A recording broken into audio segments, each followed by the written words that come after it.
ਸਿੱਖ ਜਥੇਬੰਦੀਆਂ ਵੱਲੋਂ ਜੂਨ 1984 ਦੀ ਯਾਦ ਵਿੱਚ ਇੱਕ ਉਸ ਨੂੰ ਰਿਮੈਂਬਰੈਂਸ ਡੇ ਵਜੋਂ ਮਨਾਉਂਦਿਆਂ ਆਪਣੀ ਪੀੜ ਤੇ ਦਰਦ ਨੂੰ ਮਨਾਉਣ ਦੇ ਲਈ ਇੱਕ ਸਮਾਗਮ ਪਾਰਲੀਮੈਂਟ ਦੇ ਮੂਹਰੇ ਰੱਖਿਆ ਹੋਇਆ ਹੁੰਦਾ ਹੈ। ਸਮਾਗਮ ਦੀ ਬਕਾਇਦਾ ਪਹਿਲਾਂ ਇਜਾਜ਼ਤ ਕੈਨੇਡਾ ਗਵਰਨਮੈਂਟ ਵੱਲੋਂ ਜਾਂ ਜਿਹੜਾ ਸੰਬੰਧਿਤ ਪ੍ਰਸ਼ਾਸਨ ਹੈਗਾ ਉਹਦੇ ਕੋਲੋਂ ਲਈ ਹੁੰਦੀ ਆ। ਇਹ ਦੱਸਿਆ ਜਾਂਦਾ ਹੈ ਕਿ ਪਾਰਲੀਮੈਂਟ ਨੂੰ ਥ੍ਰੈਟ ਦੇ ਮੱਦੇਨਜ਼ਰ ਸਾਰਾ ਏਰੀਆ ਸੀਲ ਕੀਤਾ ਗਿਆ, ਸੋ ਉਹ ਪਾਰਲੀਮੈਂਟ ਦੇ ਸਾਹਮਣੇ ਪ੍ਰੋਟੈਸਟ ਨਹੀਂ ਕਰ ਸਕਦੇ। ਇਹ ਦੋ ਸਿੱਖ ਨੌਜਵਾਨ ਨੂੰ ਮਨਵੀਰ ਸਿੰਘ ਤੇ ਪਰਮਵੀਰ ਸਿੰਘ ਉਹਨਾਂ ਨੂੰ ਗ੍ਰਿਫਤਾਰ ਕਰ ਲਿਆ ਜਾਂਦਾ ਆ। ਇਹ ਪੁਲਿਸ ਵੱਲੋਂ ਬੜੀ ਥਾਰੋਲੀ ਉਹਨਾਂ ਦੀ ਜਾਂਚ ਕੀਤੀ ਗਈ ਇਸ ਬਿਹਾਵ ਦੇ ਉੱਪਰ, ਜਿਵੇਂ ਉਹਨਾਂ ਸੰਬੰਧੀ ਕੋਈ ਵੱਡੀ ਇਨਫੋਰਮੇਸ਼ਨ ਉਹਨਾਂ ਕੋਲ ਆਈ ਹੋਵੇ। ਸਰਚ ਆਊਟ ਕੀਤਾ ਇੱਥੋਂ ਤੱਕ ਕਿ ਜਿਹੜੇ ਉਹਨਾਂ ਦੇ ਕਕਾਰ ਸੀਗੇ ਉਹਨਾਂ ਨੂੰ ਹੀ ਸਰਚ ਆਊਟ ਕੀਤਾ ਗਿਆ। ਕਦੇ ਵੀ ਕਿਸੇ ਵੱਲੋਂ ਕੋਈ ਹਿੰਸਕ ਘਟਨਾ ਜਾਂ ਵਾਇਲੈਂਸ ਨਹੀਂ ਕੀਤੀ ਜਾਂਦੀ। ਜੋ ਇਹਨਾਂ ਨੂੰ ਕੋਰਿਲੇਟ ਕਰ ਰਿਹਾ, ਇਸ ਪ੍ਰੋਟੈਸਟ ਨੂੰ ਕੋਰਿਲੇਟ ਕਰ ਰਿਹਾ ਆ ਵਾਇਲੈਂਸ ਦੇ ਨਾਲ, ਜੋ ਇਸ ਪ੍ਰੋਟੈਸਟ ਨੂੰ ਰੋਕਣ ਵਾਸਤੇ ਯਤਨ ਕਰ ਰਿਹਾ ਹੈਗਾ ਕਿ ਕੋਈ ਇਦਾਂ ਦਾ ਸਬਬ ਬਣਾਇਆ ਜਾਵੇ ਕਿ ਸਿੱਖ ਭਾਈਚਾਰਾ ਪਾਰਲੀਮੈਂਟ ਦੇ ਸਾਹਮਣੇ ਪ੍ਰੋਟੈਸਟ ਨਾ ਕਰ ਸਕੇ। ਉਹ ਕੌਣ ਹੈਗਾ ਜਿਹੜਾ ਆਮ ਸਿੱਖਾਂ ਦੇ ਮਨ ਵਿੱਚ ਦਹਿਸ਼ਤ ਪੈਦਾ ਕਰਨਾ ਚਾਹੁੰਦਾ ਹੈਗਾ ਆ ਕਿ ਉਹ ਪ੍ਰੋਟੈਸਟ ਕਰਨਗੇ ਤੇ ਉਹਨਾਂ ਦੀਆਂ ਅਰੈਸਟ ਹੋਣਗੀਆਂ, ਤੇ ਇਹਦੇ ਦਰਮਿਆਨ ਉਹਨਾਂ ਦੇ ਮਨਾਂ ਵਿੱਚ ਆਏਗਾ ਕਿ ਉਹ ਪ੍ਰੋਟੈਸਟ ਨਾ ਕਰਨ।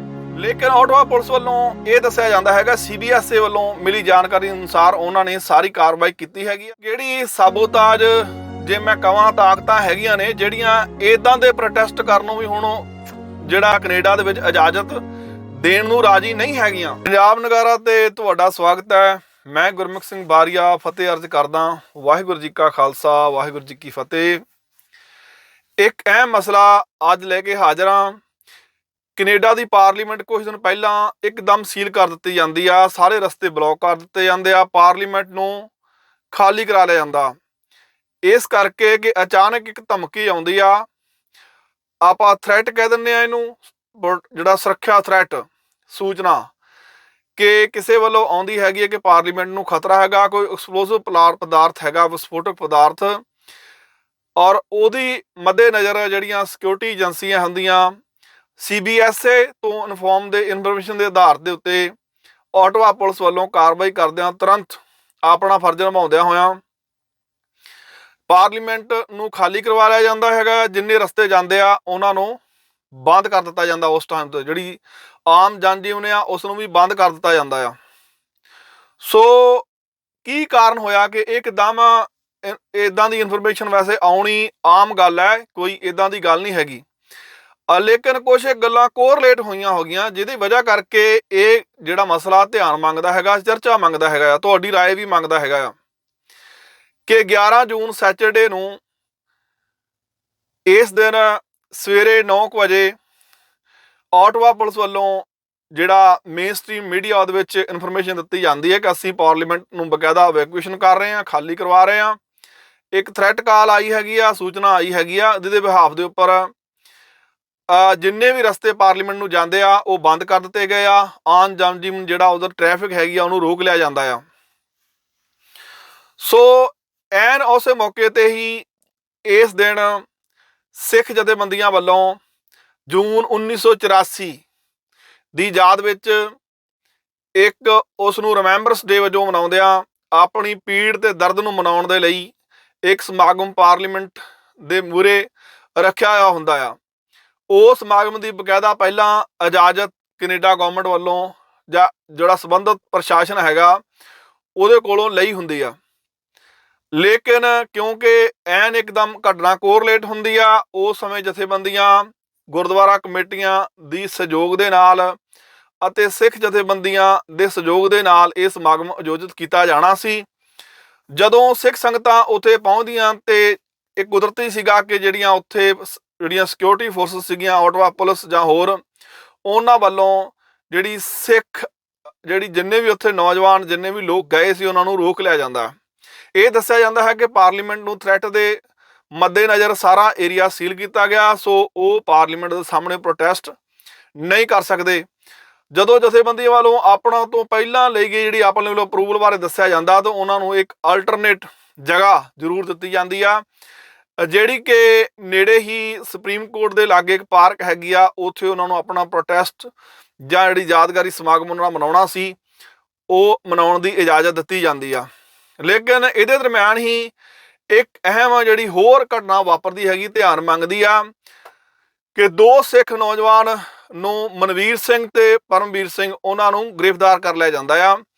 ਆਟਵਾ ਪੁਲਿਸ ਵੱਲੋਂ ਇਹ ਕਹਿੰਦਿਆਂ ਹੋਇਆਂ ਕਿ ਉਹਨਾਂ ਦੀ ਤਲਾਸ਼ੀ ਲਈ ਜਾਣੀ ਆ। ਸਾਡੇ ਕੋਲ ਇਹ ਇਨਫੋਰਮੇਸ਼ਨ ਹੈਗੀ ਆ ਕਿ ਉਹਨਾਂ ਦਾ ਸਬੰਧ ਜਿਹੜੀ ਥ੍ਰੈਟ ਕਾਲ ਆਈ ਹੈਗੀ ਆ ਉਹਦੇ ਨਾਲ ਹੋ ਸਕਦਾ ਆ। ਸੋ ਉਹਨਾਂ ਨੂੰ ਅਰੈਸਟ ਕਰ ਲਿਆ ਜਾਂਦਾ ਆ। ਉਸ ਤੋਂ ਬਾਅਦ ਪੁਲਿਸ ਸਟੇਸ਼ਨ ਲਿਆ ਜਾਂਦਾ ਆ, ਸਾਰਾ ਸਰਚ ਆਊਟ ਕੀਤਾ ਜਾਂਦਾ ਹੈਗਾ ਆ। ਉਹ ਨੌਜਵਾਨਾਂ ਦਾ ਇਹ ਕਹਿਣਾ ਸੀਗਾ, ਜਿਹੜੇ ਮੇਨ ਸਟ੍ਰੀਮ ਮੀਡੀਆ ਦੇ ਵਿੱਚ ਖਬਰ ਆਈ ਹੈਗੀ ਆ ਉਹਨਾਂ ਵੱਲੋਂ ਦੱਸੀ ਗਈ ਆ ਕਿ ਪੁਲਿਸ ਵੱਲੋਂ ਬੜੀ ਥਾਰੋਲੀ ਉਹਨਾਂ ਦੀ ਜਾਂਚ ਕੀਤੀ ਗਈ ਇਸ ਬਿਹਾਵ ਦੇ ਉੱਪਰ, ਜਿਵੇਂ ਉਹਨਾਂ ਸੰਬੰਧੀ ਕੋਈ ਵੱਡੀ ਇਨਫੋਰਮੇਸ਼ਨ ਉਹਨਾਂ ਕੋਲ ਆਈ ਹੋਵੇ। ਉਹਨਾਂ ਵੱਲੋਂ ਜਦੋਂ ਪੁੱਛਿਆ ਗਿਆ ਕਿ ਸਾਡੇ ਸੰਬੰਧੀ ਤੁਹਾਡੇ ਕੋਲ ਕੀ ਇਨਫੋਰਮੇਸ਼ਨ ਆਈ ਆ, ਕਿੰਨੇ ਦਿੱਤੀ ਆ, ਲੇਕਿਨ ਆਟਵਾ ਪੁਲਿਸ ਨੇ ਇਸ ਗੱਲ ਨੂੰ ਦੱਸਣ ਤੋਂ ਇਨਕਾਰ ਕੀਤਾ। ਸਰਚ ਆਊਟ ਕੀਤਾ, ਇੱਥੋਂ ਤੱਕ ਕਿ ਜਿਹੜੇ ਉਹਨਾਂ ਦੇ ਕਕਾਰ ਸੀਗੇ ਉਹਨਾਂ ਨੂੰ ਹੀ ਸਰਚ ਆਊਟ ਕੀਤਾ ਗਿਆ, ਭਾਵ ਟਰਬਨ ਜਾਂ ਹੋਰ ਚੀਜ਼ਾਂ ਨੂੰ ਪ੍ਰੋਪਰ ਸਾਰਾ ਤਲਾਸ਼ੀ ਦੇ ਮੱਦੇਨਜ਼ਰ। ਮੈਂ ਕਹੂੰਗਾ ਕਿ ਇਹ ਨਹੀਂ ਹੈਗਾ ਕਿ ਉਹਨੂੰ ਜਾਣ ਬੁੱਝ ਕੇ ਉਤਰਾਇਆ ਗਿਆ, ਲੇਕਿਨ ਤਲਾਸ਼ੀ ਦੇ ਮੱਦੇਨਜ਼ਰ ਉਹਨਾਂ ਨੂੰ ਸਾਰਾ ਸਰਚ ਆਊਟ ਕੀਤਾ ਗਿਆ। ਉਸ ਤੋਂ ਬਾਅਦ ਕਈ ਘੰਟੇ ਪੁੱਛ ਪੜਤਾਲ ਤੋਂ ਬਾਅਦ ਇਹ ਜਿਹੜਾ ਸੀਗਾ ਦੋਵਾਂ ਨੌਜਵਾਨਾਂ ਨੂੰ ਸ਼ਾਮ ਤੱਕ ਛੱਡ ਦਿੱਤਾ ਜਾਂਦਾ। ਇਹ ਕਹਿੰਦਿਆਂ ਹੋਇਆਂ ਮਾਫੀ ਮੰਗ ਕੇ ਆਟਵਾ ਪੁਲਿਸ ਵੱਲੋਂ ਕਿ ਉਹਦਾ ਸੰਬੰਧੀ ਕੋਈ ਵੀ ਉਹਨਾਂ ਕੋਲੋਂ ਪਦਾਰਥ ਜਾਂ ਇਨਫੋਰਮੇਸ਼ਨ ਨਹੀਂ ਮਿਲੀ, ਅਸੀਂ ਸਰਚ ਆਊਟ ਕਰ ਲਿਆ ਹੈਗਾ, ਤਸੱਲੀ ਹੈਗੀ ਆ, ਸੋ ਉਹਨਾਂ ਨੂੰ ਛੱਡ ਦਿੱਤਾ ਜਾਂਦਾ ਆ। ਇਨ ਬਿਟਵੀਨ ਜਿਹੜਾ ਪ੍ਰੋਟੈਸਟ ਚੱਲ ਰਿਹਾ ਹੁੰਦਾ ਆ, ਜਦੋਂ ਉਹਨਾਂ ਨੂੰ ਇਹ ਪਤਾ ਚੱਲਦਾ ਹੈਗਾ ਕਿ 2 ਨੌਜਵਾਨ ਗ੍ਰਿਫਤਾਰ ਕਰ ਲਏ ਗਏ ਹੈਗੇ ਆ, ਉਹਨਾਂ ਵੱਲੋਂ ਵੀ ਕੰਸਰਨ ਵੀ ਜਤਾਇਆ ਜਾਂਦਾ ਤੇ ਸਾਰਿਆਂ ਦੇ ਮਨਾਂ ਦੇ ਵਿੱਚ ਇੱਕ ਬੜਾ ਵੱਡਾ ਇੱਕ ਦਹਿਸ਼ਤ ਵਰਗਾ ਮਾਹੌਲ ਪੈਦਾ ਹੁੰਦਾ ਆ ਕਿ ਅਚਾਨਕ ਇਹ ਕੀ ਹੋਇਆ ਕਿ 2 ਨੌਜਵਾਨਾਂ ਨੂੰ ਗ੍ਰਿਫਤਾਰ ਕਰ ਲਿਆ ਗਿਆ ਹੈਗਾ ਇਸ ਥ੍ਰੈਟ ਕਾਲ ਦੇ ਵਿੱਚ। ਹੁਣ ਤੱਕ ਜੇ ਮੈਂ ਗੱਲ ਕਰਾਂ ਕੈਨੇਡਾ ਦੇ ਇਤਿਹਾਸ ਦੇ ਵਿੱਚ ਪੀਸਫੁਲ ਪ੍ਰੋਟੈਸਟ ਬੜੇ ਹੋਏ ਆ, ਕਿਉਂਕਿ ਕੈਨੇਡਾ ਇੱਕ ਰੀਅਲ ਆਪਾਂ ਕਹਾਂਗੇ ਫੈਡਰਲ ਸਿਸਟਮ ਲੋਕਤੰਤਰ ਦੇਸ਼ ਹੈਗਾ ਆ। ਆਪਣੀ ਗੱਲ ਰੱਖਣ ਦਾ ਸਾਰਿਆਂ ਨੂੰ ਮੌਕਾ ਦਿੰਦਾ, ਚਾਹੇ ਉਹ ਕਿਸੇ ਵੀ ਵਿਚਾਰਧਾਰਾ ਦੇ ਲੋਕ ਹੋਣ। ਇੱਥੇ ਯਹੂਦੀ ਵੀ ਆਪਣੇ ਮੂਲ ਕਾਰਨਾਂ ਕਰਕੇ ਪ੍ਰੋਟੈਸਟ ਕਰਦੇ ਆ। ਇੱਥੇ ਯੂਕਰੇਨ ਦੇ ਲੋਕਾਂ ਨੇ ਪਿੱਛੇ ਜੇ ਜਦੋਂ ਰਸ਼ੀਆ ਨੇ ਇਨਵੇਡ ਕੀਤਾ ਯੂਕਰੇਨ ਦੇ ਉੱਪਰ, ਆਪਣੀ ਸੁਰੱਖਿਆ ਨੂੰ ਲੈ ਕੇ, ਆਪਣੇ ਭੈਣ ਭਰਾਵਾਂ ਦੀ ਸੁਰੱਖਿਆ ਨੂੰ ਲੈ ਕੇ ਉਹਨਾਂ ਨੇ ਵੱਡੇ ਪ੍ਰੋਟੈਸਟ ਕੀਤੇ ਆ। ਇੱਥੇ ਜਿਹੜੇ ਟਰੱਕਰਸ ਹੈਗੇ ਆ ਉਹਨਾਂ ਜਿਹੜਾ ਲੰਬਾ ਸਮਾਂ ਬਲੌਕ ਕੀਤਾ ਆਟਵਾ ਸ਼ਹਿਰ ਨੂੰ, ਔਰ ਉਹਨਾਂ ਨੂੰ ਇਜਾਜ਼ਤ ਦਿੱਤੀ ਗਈ ਸੀ ਕੁਝ ਹੱਦ ਤੱਕ। ਜਦੋਂ ਲਿਮਿਟ ਤੋਂ ਕੰਮ ਵਧਿਆ ਤੇ ਫਿਰ ਉਹਨਾਂ ਨੂੰ ਉੱਥੋਂ ਉਠਾਇਆ ਗਿਆ। ਮੇਰੇ ਕਹਿਣ ਤੋਂ ਭਾਵ ਹੈ ਕਿ ਹਰੇਕ ਕਮਿਊਨਿਟੀ ਨੂੰ ਹੀ ਇਜਾਜ਼ਤ ਮਿਲਦੀ ਆ ਇਸ ਗੱਲ ਦੀ ਕਿ ਉਹ ਆਪਣੀ ਗੱਲ ਚੰਗੇ ਤਰੀਕੇ ਨਾਲ ਪੀਸਫੁਲੀ ਰੱਖ ਸਕਦੇ ਆ। ਫਿਰ ਉਹ ਕੀ ਕਾਰਨ ਹੋਏ ਕਿ ਇਹ ਪ੍ਰੋਟੈਸਟ, ਜੇ ਮੈਂ ਆਪਣੇ ਸਿੱਖ ਭਾਈਚਾਰੇ ਦੀ ਗੱਲ ਕਰਾਂ ਤਾਂ ਉਹਦੇ ਨਾਲ ਹੋਰ ਭਾਈਚਾਰੇ ਵੀ ਕਈ ਵਾਰ ਸਿੱਖਾਂ ਦਾ ਸਹਿਯੋਗ ਦਿੰਦੇ ਹੈਗੇ ਆ। ਜਿਹੜੇ ਕਸ਼ਮੀਰੀ ਹੈਗੇ ਆ ਉਹ ਆਪਣਾ ਪ੍ਰੋਟੈਸਟ ਕਰਦੇ ਆ, ਜਿਹੜੇ ਕਸ਼ਮੀਰ ਦੇ ਵਿੱਚ ਜੋ ਵੀ ਮਸਲਾ ਉਹਨਾਂ ਦਾ ਹੈਗਾ ਵਾ ਉਹਦੇ ਹੱਕ ਵਿੱਚ ਉਹ ਆਪਣੇ ਪ੍ਰੋਟੈਸਟ ਕਰਦੇ ਆ।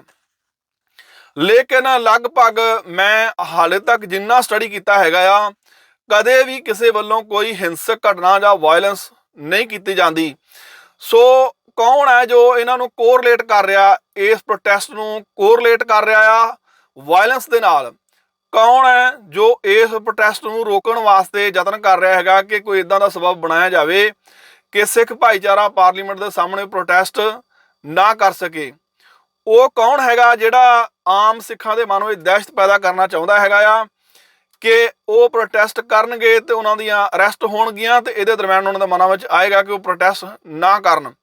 ਇਹ ਬੜੇ ਇੱਕ ਅਹਿਮ ਸਵਾਲ ਸੀਗੇ। ਮੈਂ ਜੇ ਆਪਣੀ ਗੱਲ ਨੂੰ ਥੋੜ੍ਹਾ ਅੱਗੇ ਜਾਰੀ ਰੱਖਾਂ ਕਿ ਉਹ ਤੋਂ ਬਾਅਦ ਜਦੋਂ ਅਰੈਸਟ ਹੋ ਜਾਂਦੀ ਹੈ, ਅਰੈਸਟ ਤੋਂ ਬਾਅਦ ਰਿਲੀਜ਼ ਵੀ ਹੋ ਜਾਂਦਾ ਹੈਗਾ। ਸਮਾਗਮ ਲਿਮਿਟ ਰੂਪ ਦੇ ਵਿੱਚ ਕੀਤਾ ਜਾਂਦਾ ਕਿਉਂਕਿ ਇਹ ਘਟਨਾ ਵੱਡੀ ਵਾਪਰ ਗਈ ਹੁੰਦੀ ਹੈ। ਪਾਰਲੀਮੈਂਟ ਦੇ ਉੱਤੇ ਸਾਰਾ ਏਰੀਆ ਸੀਲ ਕੀਤਾ ਹੁੰਦਾ, ਸੋ ਲਿਮਿਟ ਦੇ ਰੂਪ ਵਿੱਚ ਉਹਨੂੰ ਕੀਤਾ ਜਾਂਦਾ ਹੈ। ਸਮਾਪਤੀ ਤੋਂ ਬਾਅਦ ਜਿਹੜੀਆਂ ਸਿੱਖ ਸੰਸਥਾਵਾਂ ਹੈਗੀਆਂ ਉਹਨਾਂ ਵੱਲੋਂ ਲਗਾਤਾਰ ਜਿਹੜੀਆਂ ਸਿਕਿਉਰਿਟੀ ਏਜੰਸੀਜ਼ ਹੈਗੀਆਂ CBSA ਅਤੇ ਆਟਵਾ ਪੁਲਿਸ ਨੂੰ ਪੁੱਛਿਆ ਜਾਂਦਾ ਹੈਗਾ ਆ ਕਿ ਆਖਰਕਾਰ ਉਹ ਇਨਫੋਰਮੇਸ਼ਨ ਆਈ ਕਿੱਥੋਂ, ਖਾਸ ਕਰਕੇ ਸਿੱਖ ਨੌਜਵਾਨਾਂ ਦੇ ਬਾਰੇ ਕਿ ਉਹਨਾਂ ਦਾ ਸੰਬੰਧ ਹੋ ਸਕਦਾ ਹੈਗਾ ਆ ਜਿਹੜਾ ਥ੍ਰੈਟ ਕਾਲ ਹੈਗੀ ਆ। ਲੇਕਿਨ ਆਟਵਾ ਪੁਲਿਸ ਵੱਲੋਂ ਇਹ ਦੱਸਿਆ ਜਾਂਦਾ ਹੈਗਾ CBSA ਵੱਲੋਂ ਮਿਲੀ ਜਾਣਕਾਰੀ ਅਨੁਸਾਰ ਉਹਨਾਂ ਨੇ ਸਾਰੀ ਕਾਰਵਾਈ ਕੀਤੀ ਹੈਗੀ ਆ। CBSA ਆਪਣੇ ਤੌਰ ਤੇ ਜਦੋਂ ਮੇਨ ਸਟ੍ਰੀਮ ਮੀਡੀਆ ਉਹਨਾਂ ਨੂੰ ਕੰਟੈਕਟ ਕਰਦਾ, ਇਸ ਤਰ੍ਹਾਂ ਮੈਂ ਪੜ੍ਹਿਆ ਹੈਗਾ ਆ, ਤੇ CBSA ਗੱਲ ਨੂੰ ਪੂਰੀ ਤਰ੍ਹਾਂ ਕਲੀਅਰ ਨਹੀਂ ਕਰਦਾ ਹੈਗਾ ਕਿ ਆਖਰਕਾਰ, ਕਿਉਂਕਿ ਜਦੋਂ ਵੀ ਕੋਈ ਕਾਲ ਆਉਂਦੀ ਆ ਰਿਕਾਰਡ ਜੇ ਕੱਢਣਾ ਚਾਹੇ ਜਿਹੜੀਆਂ ਸਿਕਿਉਰਿਟੀ ਫੋਰਸਸ ਹੈਗੀਆਂ ਕੱਢ ਸਕਦੀਆਂ। ਮੈਂ ਉਮੀਦ ਕਰਦਾ ਕੋਈ ਕੱਢਣਗੀਆਂ ਕਿ ਕੌਣ ਬੰਦਾ ਹੈਗਾ ਜਿਹਨੇ ਕਾਲ ਕੀਤੀ, ਕੌਣ ਬੰਦਾ ਹੈਗਾ ਜਿਹਨੇ ਥ੍ਰੈਟ ਦੀ ਇਹ ਅਫਵਾਹ ਫੈਲਾਈ, ਤੇ ਉਸ ਸਮੇਂ ਦਰਮਿਆਨ ਉਹ ਕਿਹੜੀ ਇਨਫੋਰਮੇਸ਼ਨ ਜਿਹਦੇ ਬਿਹਾਵ ਦੇ ਉੱਪਰ 2 ਸਿੱਖ ਨੌਜਵਾਨਾਂ ਨੂੰ ਗ੍ਰਿਫਤਾਰ ਕੀਤਾ ਗਿਆ।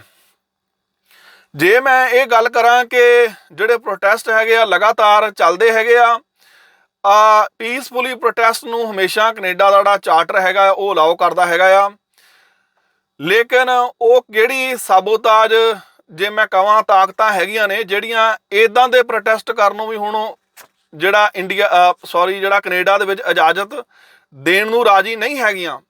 ਸੋ ਇੱਕ ਆਵਾਜ਼ ਜਿਹੜੀ ਹੈਗੀ ਆ, ਦਰਦ ਹੈਗਾ ਆ, ਇੱਕ 1984 ਦੀ ਯਾਦ ਵਿੱਚ ਜੂਨ 1984 ਵਿੱਚ ਭਾਰਤ ਸਰਕਾਰ ਵੱਲੋਂ ਸੱਚਖੰਡ ਸ੍ਰੀ ਹਰਿਮੰਦਰ ਸਾਹਿਬ, ਸ੍ਰੀ ਅਕਾਲ ਤਖ਼ਤ ਸਾਹਿਬ ਦੇ ਉੱਪਰ ਕੀਤੇ ਗਏ ਹਮਲੇ ਦੇ ਦਰਮਿਆਨ ਜੋ ਆਮ ਸਿੱਖ ਸੰਗਤਾਂ ਸ਼ਹੀਦ ਹੋਈਆਂ, ਉੱਥੇ ਸਿੰਘਾਂ ਨੇ ਲੜਦਿਆਂ ਹੋਇਆਂ ਸ਼ਹੀਦੀਆਂ ਪਾਈਆਂ, ਉਹਨਾਂ ਨੂੰ ਯਾਦ ਕਰਨ ਵਾਸਤੇ ਤੇ ਇਸ ਸਮੇਂ ਦਰਮਿਆਨ ਜੋ ਵੀ ਸਿੱਖਾਂ ਦੇ ਉੱਪਰ ਜ਼ੁਲਮ ਹੋਇਆ ਉਸ ਦੀ ਪੀੜ ਨੂੰ ਤਾਜ਼ਾ ਕਰਨ ਵਾਸਤੇ ਤੇ ਇਹ ਦੱਸਣ ਵਾਸਤੇ ਕਿ ਸਾਡੇ ਨਾਲ ਅੱਜ ਤੋਂ 38 ਸਾਲ ਪਹਿਲਾਂ ਕੀ ਹੋਇਆ ਸੀ ਔਰ ਉਹ ਗਲਤ ਸੀ, ਉਹ ਕਿਹੜੀਆਂ ਤਾਕਤਾਂ ਸੀ ਜਿਨ੍ਹਾਂ ਨੇ ਅਜੇ ਤੱਕ ਐਡਮਿਟ ਨਹੀਂ ਕੀਤਾ ਕਿ ਇਹ ਗਲਤ ਸੀ।